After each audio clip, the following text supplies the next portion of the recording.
మాచర్ల మాజీ శాసనసభ్యుడు Pinnelli Ramakrishna Reddy press meet పెట్టి శుద్ధులు సూక్తులు గురుగింజ సామెతలు చెప్పాడు.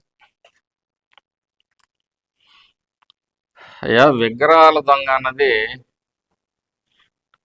ఈరోజు కాదు నీ మీద ఉన్న మాట. 25 ఏళ్లుగా నిన్ను విగ్రహాల దొంగ అని చెప్పేసి సాక్షాత్తు మీ బాబాయ్ పిన్నెల్లి లక్ష్మారెడ్డి గారు మాచర్ల నడిబొడ్డు పార్క్ సెంటర్లో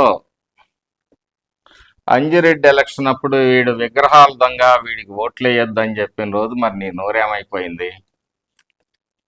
అనేక సందర్భాల్లో గురజాల శాసనసభ్యుడు ఎరపతినేని శ్రీనివాసరావు గారు అనేక సార్లు విగ్రహాల దొంగ అన్నాడు. అప్పుడు నువ్వేం మాట్లాడలే. నువ్వు ప్రమాణం చేస్తానంటున్నావు. ఈ రోజుకి నీ సహచర నిందితులు ఇందులో సజీవంగానే ఉన్నారు. నువ్వు చర్చకు వస్తే నిరూపించడానికి సిద్ధంగానే ఉన్నావు. నువ్వు ఎవరి కాళ్ళు పట్టుకున్నావో, ఎవరి ద్వారా పోయి మా పార్టీ నాయకుల దగ్గరికి పోయావో అవన్నీ మాకు కూడా విదితమే.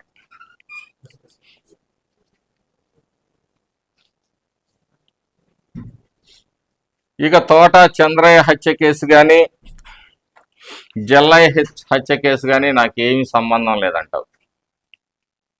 ఈ 2 సంఘటనలు జరిగినప్పుడు ఆ గ్రామాలు చాలా ప్రశాంతంగా ఉన్నాయి.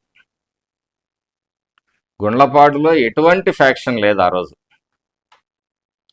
పైగా మా పార్టీకి సంబంధం లేదు తోట చంద్రయ్య హత్య కేసులు అని చెప్పేసి పలుకుతావు. సాక్షాత్తు మీ ఎంపీపీ తోట శివరామయ్య, చింతా శివరామయ్య మీద కూర్చొని గొంతు కోస్తా ఉంటే మా పార్టీకి సంబంధం లేదంట. మరి ఏ పార్టీ వాడు? మీ ఎంపీపీ మీ పార్టీ వాడు కాదా? ప్రజలు అంత అజ్ఞానులు అనుకుంటున్నావా? అనేక గ్రామాల్లో ఇదే రకమైన చిచ్చు పెట్టడానికి ప్రయత్నం చేసావు. మాపై తప్పుడు కేసులు పెట్టారంటావు.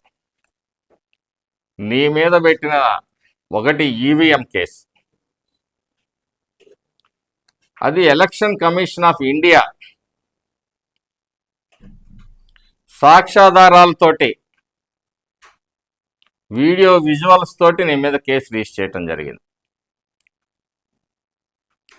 నిన్న గుండ్లపాడు మర్డర్లలో నా పాత్ర లేదని నువ్వు సుప్రీంకోర్టు వరకు పోరాడావు. సుప్రీంకోర్టు నీ పాత్ర ఉంది అని చెప్పేసి నిర్ధారించి కోర్టుకి సరెండర్ అవ్వమని చెప్పేసి, చట్టానికి సరెండర్ అవ్వమని చెప్పి ఆదేశాలు ఇచ్చిన తర్వాత నువ్వు సరెండర్ అయ్యావు. అంటే సాక్షాత్తు దేశ అత్యున్నతమైన న్యాయస్థానమే నువ్వు దోషిగా నీ పాత్ర ఉంది అని చెప్పి నిర్ధారించింది. ఏదో సానుభూతి మాటల కోసం నాకు ఏది తెలియదు, నేను చాలా శుద్ధపోసను అని చెప్పేసి చెప్పుకుంటే ఈ 15 ఏళ్ల నీ అరాచక పరిపాలనలో ఏం జరిగిందో ఈ ప్రజలకు ఇంకా గుర్తుంది.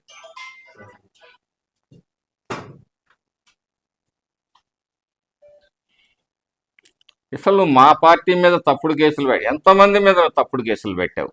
ఎందుకు సాక్షాత్తు నా మీద పెట్టావే?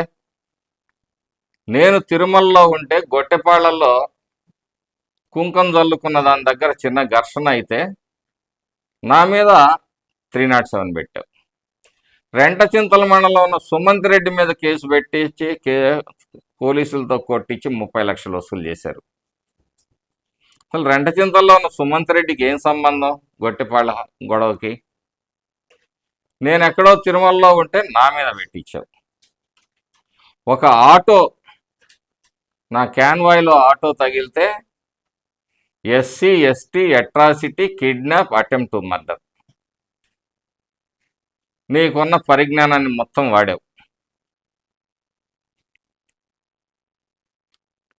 మాచర్ల టౌన్లో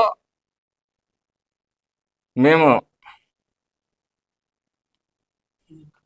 ఇదేం కర్మ రాష్ట్రానికి ప్రోగ్రాం నిర్వహిస్తూ ఉంటే మా మీద మీ రౌడీలతో గూండాలతో దాడులు చేయించి నా మీద తప్పుడు కేసులు పెట్టించావు. వెహికల్స్ తగలబెట్టించావు. నా వెహికల్ కూడా తగలబెట్టించావు. పోలిరెడ్డి ఇంటి మీదకి జనాల్ని పంపించి పోలిరెడ్డి ఇల్లు దోపిడీ చేపించావు. రాజబోయిన మధు ఇల్లు దోపిడీ చేపించావు. మా పట్టణ అధ్యక్షుడు వెహికల్ తగలబెట్టించావు. మోటార్ సైకిళ్ళు తగలబెట్టించావు. ప్రైవేట్ కార్లు తగలబెట్టించావు. ఎన్నికల రోజు, ఎన్నికల తర్వాత నువ్వు చేసిన విధ్వంసం మాచర్ల ప్రజలందరూ చూస్తూనే ఉన్నారు. రెంటాల్లో మా వెహికల్లు తగలబెట్టారు, పగలగొట్టారు. మాచర్ల టౌన్లో నీ తమ్ముడు 4-5 స్కార్పియోలు వేసుకొని తెలుగుదేశం కార్యకర్తల్ని పశువుల్ని తొక్కించినట్టుగా తొక్కించావు. నీ అరాచకాన్ని మాచర్ల ప్రజలు జీవితాంతం మర్చిపోరు.